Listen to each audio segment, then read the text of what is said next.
Hello again, and guess what? We're still focused on County Clare. This time we're focused on the castles, the 14th and 15th century tower houses which are scattered all around the county. And we're asking the question, were they standalone structures built independently by the families involved, people like the McNamara's, McMahons, O'Briens, O'Loughlin's and so on? Or were they part of a structured and functional network of buildings? As always here, there is geometry which suggests that there is something we haven't been told. Here's the first example. This is Tremora Castle, just south of Quilty there near the west coast. And a few kilometres inland is the site of Dunogan Castle. Now there's very little left, just rubble and one 35-metre segment of a straight wall. If we take a line from Tremora to Dunogan, we see that line runs along the top of the wall and continues to a standing stone in Clare Castle. There's that standing stone there, Askina, and that is a reference point for many more alignments. It might be worth noting that if Tremora Castle existed, you'd have a line of sight to it from Dunogan, but you certainly would not have a line of sight to Skihana. It's also important to note that there's a site there in Ballybeg Woods we'll be talking about some other time, and the alignment line there from Tremora to Skihana does go right over the top of that point in the woods there at Ballybeg. Another example is Ballycullen Castle. If we take a line from there over the top of Ballymulcashel Castle, then we arrive at this standing stone at Ardmaclancy near Kilmurray village. There's Ballymulcashel Castle there on the left-hand side there between Kilmurray and 6 Mile Bridge. And there's the standing stone at Ardmaclancy. The next example is Ballantley Castle there just north of 6 Mile Bridge. If we take a line from there over the site of Drumullen Castle, then we arrive at this standing stone which is about 3 kilometres east of Quinn village. And this is the really interesting standing stone because it is associated with at least 15 other castles. So let's call it our 0 point standing stone for the purposes of looking at the layout. Coming back again to Ballycullen Castle, if we take a line from Ballycullen to our 0 point standing stone, we see that line there is on a heading of 312.23 degrees. And if we go from 0 point down to Glenna Castle down by the Shannon Estuary, that line is on a heading of 222.23 degrees, giving us precisely 90 degrees of an angle. Furthermore, if we take the distance down to Glenna Castle, then that is precisely 1.5 times the distance from Ballycullen. We get something similar if we go to Ballygriffy Castle near Rouen.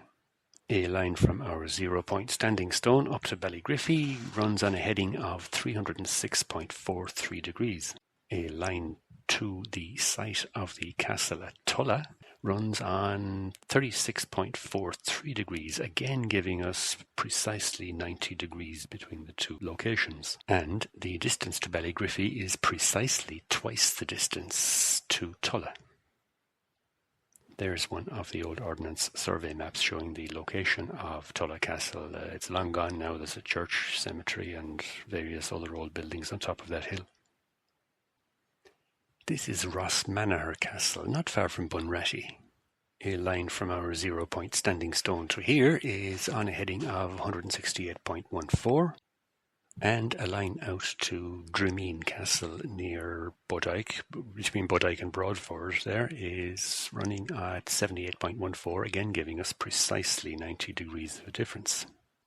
We've got the same thing happening between Drumin Castle near Ardnacrusha and Erlenmore Castle to the southwest of Newmarket and Fergus, again precisely 90 degrees.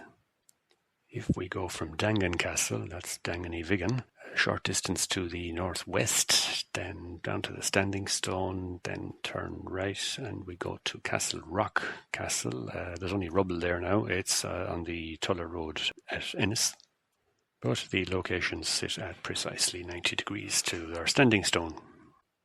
Same goes for Inchiquin Castle on the north shore of the lake there at Corrifin. This sits at 90 degrees to the site of Garura Castle there to the east of Tulla. If we go from the castle sites at Magowna, there south of Tuna, and Clonlohan Castle north of Shannon Airport, again precisely 90 degrees. Same for the castle sites at Castlebank, there south of Ardnacrusha, and Feenish Island in the Shannon Estuary, 90 degrees precisely. So let's come back and take a closer look at this standing stone. There is a little rocky island in Cullan Lake, about 3 kilometres to the east there. We've looked at that island before in the context of the layout at Ennis Courthouse. And if we take a line from our standing stone to that island, it goes over the top of this large stone there on lands near Craiganoan. So following that line out to the little island, we turn left precisely 90 degrees and we arrive at Milltown Castle west of Tulla.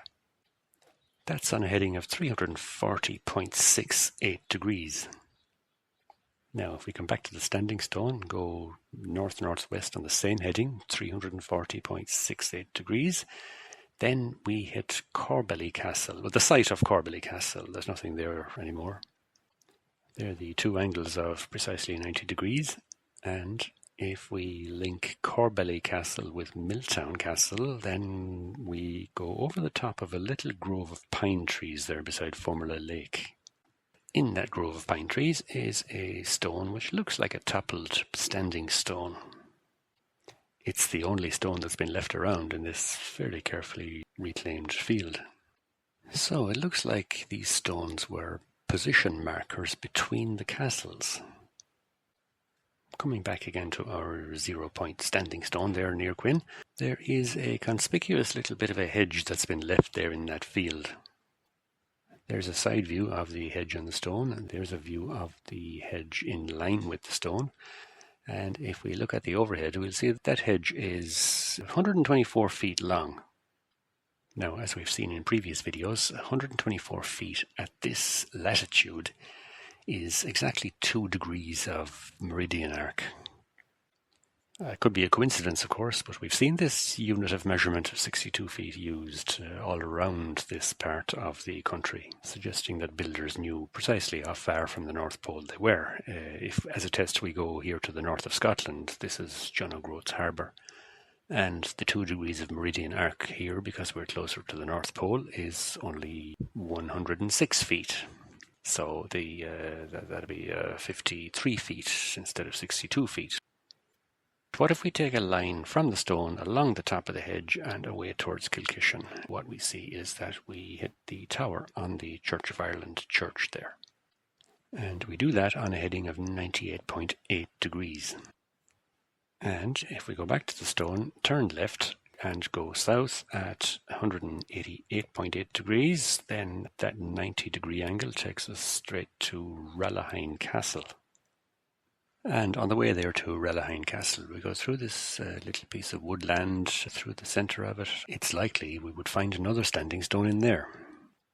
Now, there's a lot more geometry relating to this standing stone. Let's just look at one final item. If we take a line from there over the site of Ballykelly Castle, we arrive at the Bullon Stone at Clooneyconry, near the dolmen there.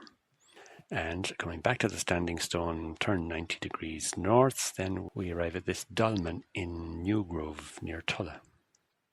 The angle again is 90 degrees to 2 decimal places, suggesting that the Bullon stones, dolmens, wedge tombs and standing stones were position markers of some sort in this network of castles.